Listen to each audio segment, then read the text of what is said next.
করোনার দ্বিতীয় ধাপে সংক্রমণে বিপর্যস্ত জার্মানি। ধারণ ক্ষমতার চূড়ান্ত পর্যায়ে পৌঁছেছে আইসিইউগুলো।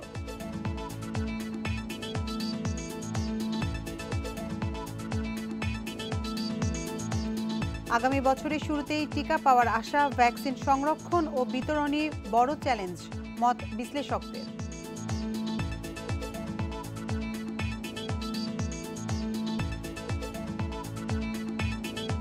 পেনসিলভানিয়াতেও আইনি লড়াইয়ে হার ট্রাম্পের। একের পর এক রাজ্য সরকারের সমর্থন লাভের চেষ্টা ব্যর্থ।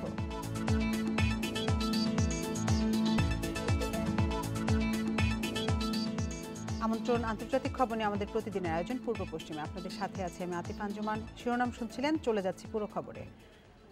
বিশ্বে একদিনে 5,81,000-এর বেশি করোনা রোগী শনাক্ত হয়েছে। নতুন করে মৃত্যু হয়েছে প্রায় 9,000-এর। এ নিয়ে বিশ্বে মৃতের সংখ্যা দাঁড়ালো 13,85,000, আর আক্রান্ত 5,84,00,000-এর বেশি। দ্বিতীয় ধাপের সংক্রমণ মোকাবেলায় হিমশিম খাচ্ছে বিভিন্ন দেশ। এর মধ্যে জার্মানিতে দেখা দিয়েছে আইসিইউ সংকট। এদিকে ট্রাম্পকে দেয়া অ্যান্টিবডি ড্রাগ ব্যবহারের অনুমতি দিয়েছে যুক্তরাষ্ট্রের এফডিএ বিভাগ। গত কয়েকদিনের মতো শনিবারও বিশ্বের সবচেয়ে বেশি সংক্রমণ ও মৃত্যু যুক্তরাষ্ট্রে। শনাক্ত 1,72,000-এর বেশি, আর মৃত্যু হয়েছে 1,400-রও বেশি মানুষের। এ নিয়ে দেশটিতে আক্রান্তের সংখ্যা 1,24,00,000 ছাড়ালো, যার মধ্যে কেবল এক সপ্তাহেই শনাক্ত হয়েছে 10 লাখের বেশি। সংক্রমণ রোধে ক্যালিফোর্নিয়ায় শুরু হয়েছে রাত্রিকালীন কারফিউ। দ্বিতীয় ধাপের সংক্রমণে বিপর্যস্ত মেক্সিকো। রোববার 550 মৃত্যু নিয়ে প্রাণহানি 1,11,000-এর বেশি। 6,500 নতুন শনাক্ত নিয়ে মোট সংক্রমিতের সংখ্যা 10,32,000 ছাড়িয়েছে। প্রথম ধাপের সংক্রমণ মোকাবিলায় ইউরোপে রোল মডেল হওয়া জার্মানি বিপর্যস্ত দ্বিতীয় ধাপের সংক্রমণে। এরই মধ্যে ধারণ ক্ষমতার চূড়ান্ত পর্যায়ে পৌঁছে গেছে হাসপাতালের আইসিইউগুলো। একদিনে প্রায় 20,000 করোনা রোগী শনাক্ত হয়েছে যুক্তরাজ্যে। প্রাণ গেছে 3 শতাধিকের। এরপরও নতুন করে লকডাউনের মতো কড়াকড়ি আরোপের বিপক্ষে বরিস জনসন সরকার। 2 ডিসেম্বর শেষ হচ্ছে চলমান লকডাউনের মেয়াদ। সংক্রমণ রোধে দেশজুড়ে কড়াকড়ি আরোপ করেছে ইরান। নতুন নিয়মে 2 সপ্তাহের জন্য ব্যবসা বাণিজ্য বন্ধের নির্দেশ দিয়েছে সরকার। পরিস্থিতি নিয়ন্ত্রণে আসায় কড়াকড়ি শিথিল করতে শুরু করেছে অস্ট্রেলিয়া। রোববার থেকে খুলছে আন্তঃরাজ্য সীমান্ত, ধীরে ধীরে তুলে নেওয়া হচ্ছে বিধিনিষেধ। 24 ঘন্টায় 45,000-এর বেশি করোনা রোগী শনাক্ত হয়েছে ভারতে। নতুন করে প্রাণ গেছে 500 জনের। রাজস্থান সহ বিভিন্ন শহরে জারি করা হয়েছে রাত্রিকালীন কারফিউ। করোনা মোকাবেলায় উত্তরপ্রদেশ, পাঞ্জাব এবং হিমাচল প্রদেশে প্রতিনিধি পাঠাচ্ছে ভারতের কেন্দ্র সরকার। Nusrat Serin, Independent News. করোনায় একবার আক্রান্তের পর 6 মাসের মধ্যে দ্বিতীয়বার আক্রান্তের আশঙ্কা নেই বলেই চলে। সম্প্রতি যুক্তরাজ্যের স্বাস্থ্যকর্মীদের উপর চালানো এই গবেষণার আলোকে তথ্য জানিয়েছে অক্সফোর্ড বিশ্ববিদ্যালয়। একে সুখবর বলছেন গবেষণায় নেতৃত্ব দেয়া বিশ্ববিদ্যালয়টির জনস্বাস্থ্য বিভাগের অধ্যাপক ডেভিড আয়ার। দ্বিতীয় দফায় করোনা আক্রান্ত হওয়ার কয়েকটি ঘটনায় রয়েছে উদ্বেগ। খবর আসে সংক্রমণের পর মানব দেহে তৈরি হওয়া রোগ প্রতিরোধ ক্ষমতা বেশি দিন স্থায়ী নাও থাকতে পারে। আছে আবারও অসুস্থ হওয়ার শঙ্কা। আর এই বিষয়টি নিয়ে স্বাস্থ্যকর্মীদের উপর গবেষণা চালিয়েছে অক্সফোর্ড বিশ্ববিদ্যালয়টির জনস্বাস্থ্য বিষয় বিভাগের অধ্যাপক ডেভিড আয়ার জানিয়েছেন, প্রথমবার করোনা আক্রান্ত হওয়া বেশিরভাগ মানুষের শরীরেই তৈরি হয় অ্যান্টিবডি, আর এতে অন্তত 6 মাসের মধ্যে দ্বিতীয়বার সংক্রমণের শঙ্কা থাকে না। স্বাস্থ্য পরীক্ষায় অ্যান্টিবডি পজিটিভ ফল আসা কারোর ক্ষেত্রেই করোনা সংক্রমণের নতুন কোনো লক্ষণও পাওয়া যায়নি বলেও জানিয়েছেন তিনি। এপ্রিল থেকে নভেম্বরের মধ্যে চালানো হয়েছিল এই গবেষণা। 30 সপ্তাহের পর্যালোচনায় দেখা গেছে অ্যান্টিবডি না থাকা 11,058 কর্মীর মধ্যে 89 জনের ক্ষেত্রে রোগের উপসর্গসহ নতুন সংক্রমণ দেখা গেছে, আর অ্যান্টিবডি থাকা 1,246 জনের কেউই আক্রান্ত হননি। গবেষণার এই ফল বিশ্বব্যাপী করোনা আক্রান্তদের স্বস্তি দেবে বলে মনে করছেন অক্সফোর্ডের গবেষকেরা। আর এ বিষয়ে বিস্তারিত জানা যাবে মেডরিক্সিফ ওয়েবসাইটে। সায়রা খান, ইন্ডিপেন্ডেন্ট নিউজ। মার্কিন ওষুধ কোম্পানি মডার্না তাদের করোনা ভ্যাকসিনের দাম নির্ধারণ করেছে। ক্রয়াদেশের পরিমাণের উপর ভিত্তি করে সরকারের কাছে প্রতি ডোজ করোনা টিকার দাম $25 থেকে $37 করে রাখা হবে বলে জানিয়েছে কোম্পানিটি, যার বাংলাদেশি মূল্য 2188 থেকে 3135 টাকা। করোনা মহামারী থেকে বাঁচতে এখন ভ্যাকসিনের অপেক্ষায় পুরো বিশ্ব। এরই মধ্যে মার্কিন কোম্পানি মডার্না ও ফাইজারের ভ্যাকসিন এবং রুশ ভ্যাকসিন স্পুতনিক 5 90% ওপর কার্যকর বলে দাবি করা হয়েছে। সম্প্রতি মডার্না দাবি করে তাদের টিকা 94.5% কার্যকর। এবার জার্মানির একটি সাপ্তাহিককে এই ভ্যাকসিনের মূল্য জানালেন মডার্নার প্রধান নির্বাহী স্টিফেন ব্যানসেল। তিনি জানান, প্রতি ডোজ করোনা টিকার দাম $25 থেকে $37 করে রাখা হবে, যা বাংলাদেশি মুদ্রায় পড়বে 2188 টাকা থেকে 3135 টাকা। স্টিফেন ব্যানসেল বলেন, করোনার টিকার খরচ আর ফ্লুর টিকার খরচ একই, যা $10 থেকে $50 মতো। ইউরোপীয় ইউনিয়নের সংশ্লিষ্ট এক কর্মকর্তা জানান, প্রতি ডোজ $25 কম মূল্যে লাখ লাখ করোনার টিকা পেতে মডার্নার সঙ্গে একটি চুক্তিতে যেতে চায় ইউরোপীয় কমিশন।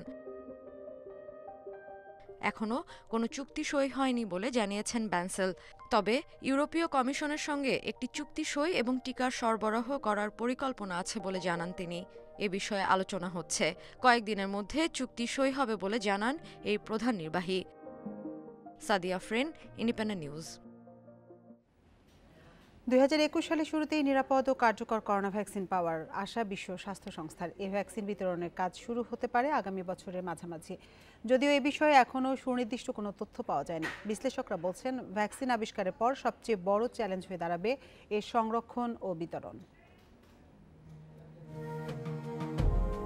প্রায় 1 বছর ধরে করোনা মহামারীতে বিপর্যস্ত বিশ্ব। এরই মধ্যে দ্বিতীয় দফা সংক্রমণ সামলাতে হিমশিম খাচ্ছে ইউরোপ, যুক্তরাষ্ট্র সহ বিশ্বের অনেক দেশ।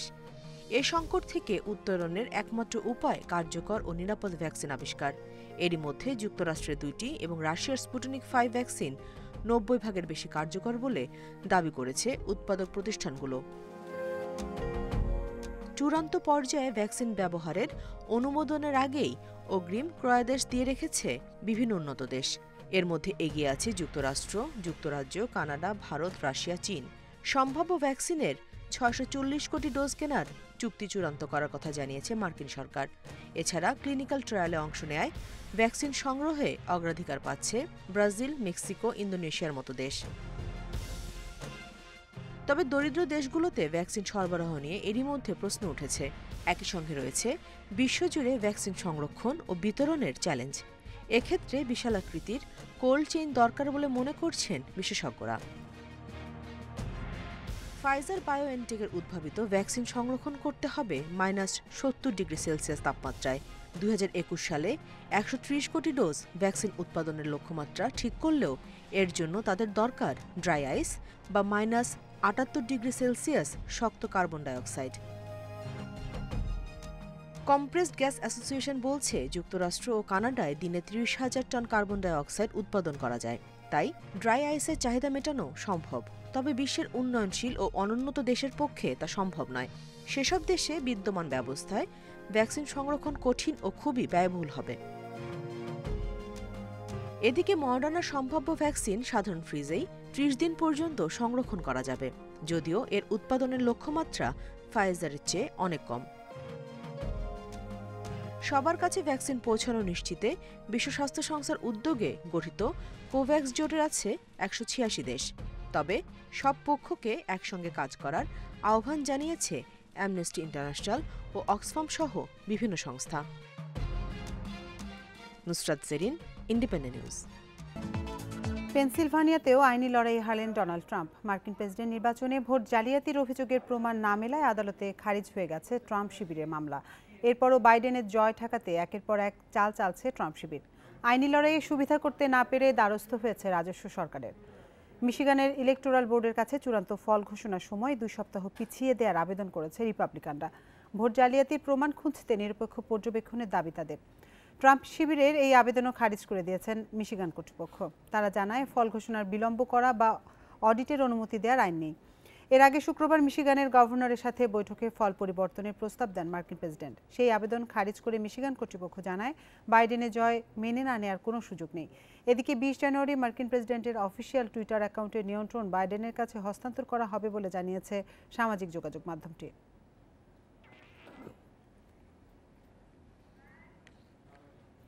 ভারতের বিহারে নিরাপত্তা বাহিনীর অভিযানে 3 মাওবাদী নিহত হয়েছে। শনিবার রাতে বিহারের গায়া জেলায় অভিযানে এই ঘটনা ঘটে। কর্তৃপক্ষ জানায় গোপন সূত্রের ভিত্তিতে রাতে গায়া জেলার বারাচাত্তি বনে অভিযান চালানো হয়। এ সময় পুলিশের উপস্থিতি টের পেয়ে পালানোর চেষ্টা করলে গুলি চালায় তারা। এতে ঘটনাস্থলে নিহত হয় 3 জন। তাদের মধ্যে মাওবাদী জোন কমান্ডার অলোক যাদব ছিল। যাদবকে ধরিয়ে দিতে সরকারের পক্ষ থেকে 10 লাখ রুপি পুরস্কার ঘোষণা করা হয়েছিল। এদিকে অভিযানে AK-47 রাইফেল সহ গোলাবারুদ উদ্ধার করা হয়।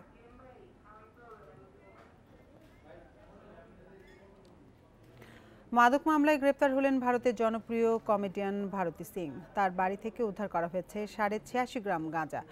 শনিবার ভারতীর বাড়িতে তল্লাশি চালায় মাদক নিয়ন্ত্রণ ব্যুরো। গাঁজা উদ্ধারের পর তাদের জিজ্ঞাসাবাদের জন্য মাদক নিয়ন্ত্রক ব্যুরোর কার্যালয়ে নেওয়া হয় ভারতী ও তার স্বামী হর্ষ লিম্বাচিয়াকে। পরে তাকেও গ্রেপ্তার করা হয়। গোপন তথ্যের ভিত্তিতে ভারতীর বাড়িতে তল্লাশি চালায় বলে জানিয়েছেন তদন্ত কমিটির কর্মকর্তা সামির ওয়াংখের। দেশটির জনপ্রিয় comedian show the Kapil Sharma শোতে কাজ করছেন ভারতী। পাশাপাশি একটি রিয়েলিটি শোতে সঞ্চালকের ভূমিকায় আছেন তিনি ও হর্ষ। মাদক চক্রে বলিউড তারকা অর্জুন রামপালের নামও জড়িয়েছে। অভিনেতা সুশান্ত সিং রাজপুতের মৃত্যুর তদন্তের পরই বলিউডে মাদক অভিযান জোরদার করে মাদক নিয়ন্ত্রণ ব্যুরো।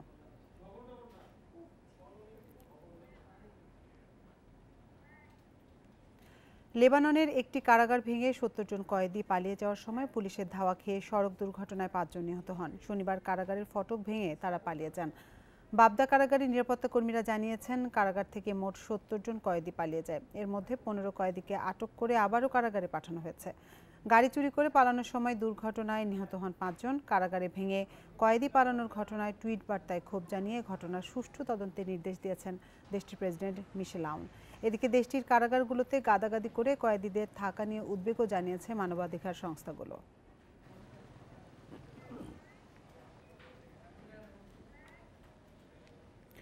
সরকার বিরোধী আন্দোলনে উত্তাল লাতিন আমেরিকার দেশ গুয়াতেমালা। সরকারের নতুন বাজেট পরিকল্পনার বিরোধিতা করে রাজপথে নামে কয়েকশো বিক্ষোভকারী। এ সময় প্রেসিডেন্টের পদত্যাগ দাবি করেন তারা। বিক্ষোভের এক পর্যায়ে পার্লামেন্টে প্রবেশ করে ভাঙচুর করে বিক্ষুব্ধরা, আগুন ধরিয়ে দেয় একাংশে। 10 মিনিটের মাথায় পরিস্থিতি নিয়ন্ত্রণে নেয় দাঙ্গা পুলিশ। ফায়ার সার্ভিসের প্রচেষ্টায় নিয়ন্ত্রণে আসে আগুন, তবে এখনও ক্ষয়ক্ষতির বিষয়ে কোনো তথ্য মেলেনি।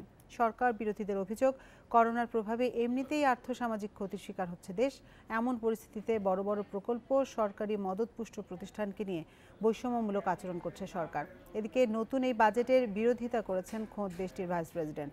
শুক্রবার গুইলার্মো বলেন, তিনি মনে করেন দেশের স্বার্থে প্রেসিডেন্ট ও তার পদ ছেড়ে দেওয়া উচিত।